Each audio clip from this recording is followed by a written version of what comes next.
That's impossible. No, I don't believe it.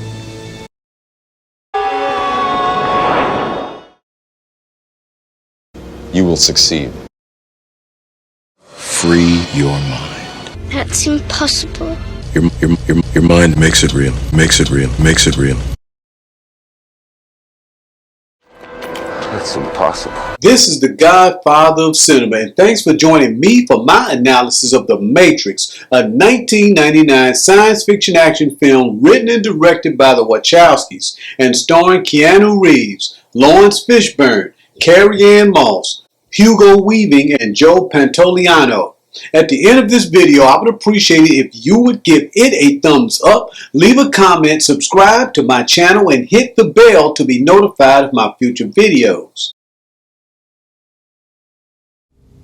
You've been living in a dream world, Neo.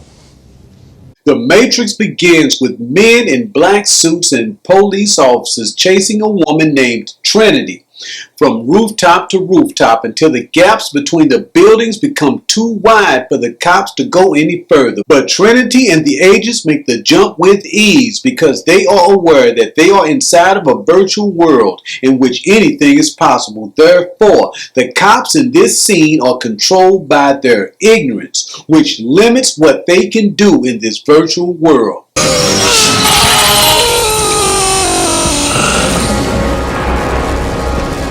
For in order for this virtual world to function, people have to be able to experience it with all of their senses. In other words, it has to seem real to them. In this world, a programmer named Neo believes that he is employed by one of the top software companies in the world, but in reality, he is dreaming and ignorant to the fact that he is a slave and that his life essence is helping to power a system that is controlled by artificial intelligence. And since nothing in this system is wasted, old, used up people or retired, liquefied and fed intravenously to the fresh, new people that are grown, brainwashed, and educated to conform to the system and to keep it oiled and running smoothly. Go get a job at fucking McDonald's! Which brings us back to Trinity in the rooftop chase scene.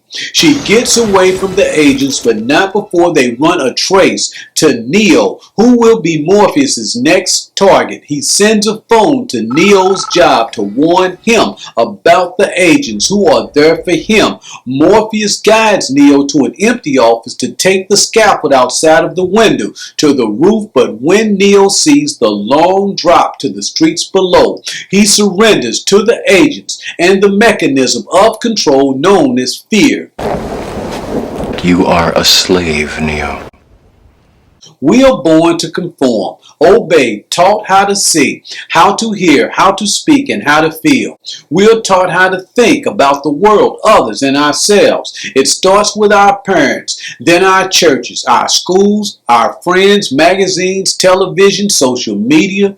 We are born asking questions, but as we grow older, we stop asking questions, daydreaming, and accept a reality that becomes hardwired into our minds, and we replace our programmers and become agents ourselves. Then we reproduce, spread, and track down the deviants in an endless cycle that brings us back to the Matrix. And Neo, like everyone else, he conforms to the system and its rules, However ridiculous. However, on a subconscious level, he can sense that something is wrong with the world. My computer, Which is why he is always late to his job, where his boss reminds him that he is not special and to be to work on time, his desk and tiny cubicle like everyone else. Neo's sense that something is wrong with the world is also why he is on his computer every night, hacking into the DMV to make the police take the boots off of his friends' cars.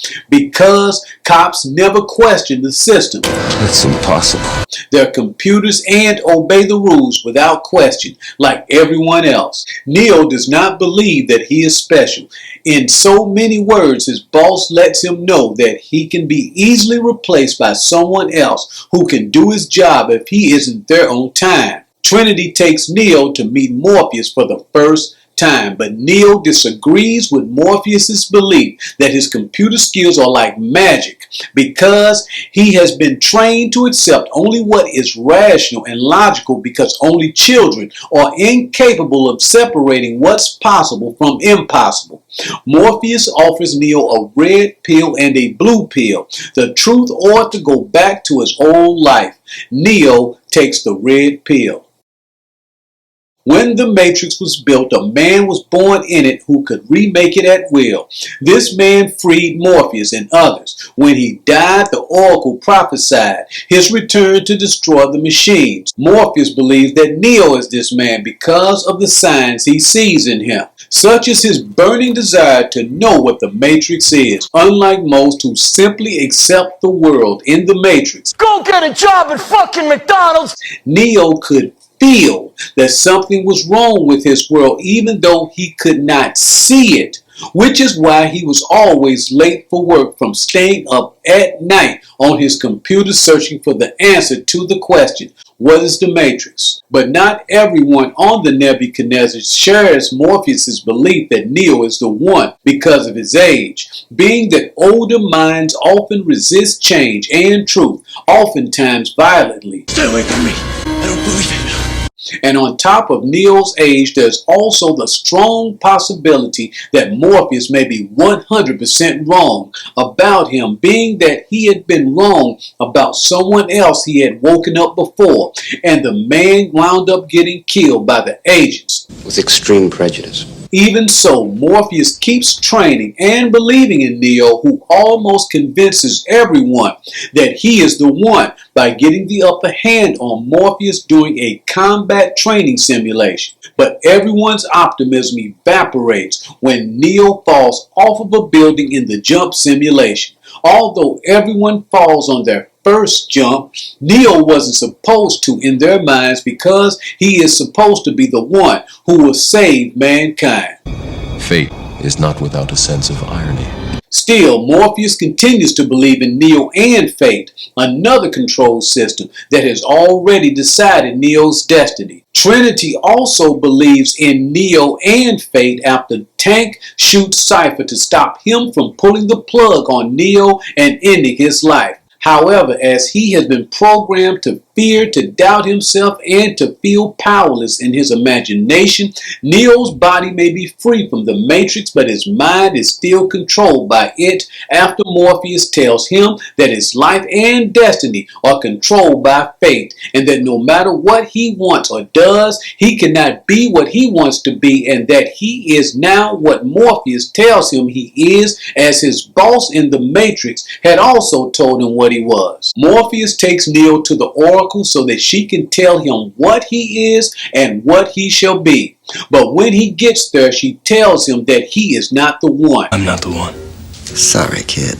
Because if she can tell him that he is and he becomes so, he would be giving up his free will to choose to be so, as she programs him like a robot by telling him not to worry about breaking her base. It was no accident because she knows that his mind is still in the Matrix. What base?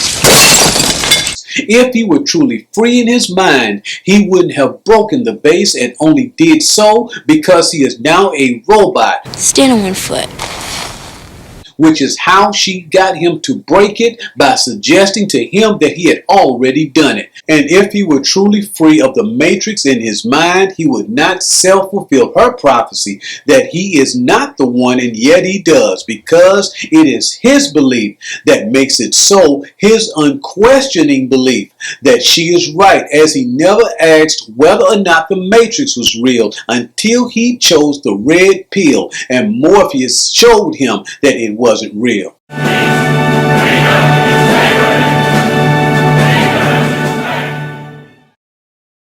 Neo believes that Morpheus beat him in the combat simulation because he is faster, even though nothing in the Matrix, muscle strength or speed, is real. You think that's air you're breathing now? In saying out loud that he could not defeat Morpheus, Neo has imposed upon himself his own limitation. The average child sees 40,000 ads a year, and research has also found that children 8 and under are not psychologically or cognitively developed enough to distinguish what's real from what isn't real. And like so, there's a scene in The Matrix in which Neo asks Morpheus why he has her in the Matrix but not outside of it. The reason Morpheus explains is that his mind is still clinging to the self-image of his past life in the Matrix before Morpheus freed his physical body from the power plant and woke him up to reality. Therefore, to remove this self-image left over from Neo's past life, Morpheus begins telling him over and over that he is important to mankind. You will succeed. And that if Agent Smith knew how important he is, he would have killed him instead of putting a tracking device in his abdomen to lead him to Morpheus, who also tells Neo that he can do things that no one else can do, and that he believes in him, unlike Neo's boss. At the software company where he worked inside of the Matrix, Mr. Reinhardt reminds Neo that he is insignificant and a cog that can be easily replaced. Combined with all of the other stimuli inside of the Matrix, this negative stimuli acts as a Ludovico mechanism that controls Neo's mind outside of it. Stop it, please, I beg you! And this negative mindset is the main system that now controls Neo's mind, and why he finds it hard to imagine that an army of agents would be after him, or that Morpheus could believe that he has the power to change the world. Because it is no longer the world that sees Neo as a nobody, it is now he who sees himself as a nobody. But like that homeless man in the subway transforming into Agent Smith, Morpheus believes in Neo and that there is also a great man waiting to come out of him. No, I don't believe it.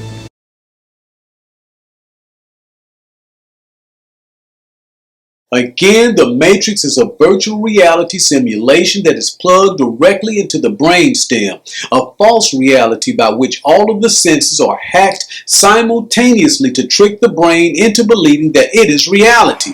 And although Morpheus has unplugged and freed Neo's physical body, the reality of the Matrix still enslaves his mind outside of it. Your mind. Which is why Neo's busted lip in the real world reflects his belief that he busted it in the jump simulation, and why being killed in the Matrix could result in death in real life, because a man will always be exactly as he thinks of himself in his own mind. You will succeed. Which brings us to the notions of reality and truth. If there is such a thing as an absolute, then how can two people see the same thing differently?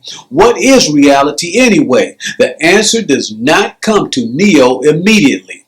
When Morpheus takes him to see the oracle about his destiny, Neo sees a boy who is too young to tell what is real from fantasy.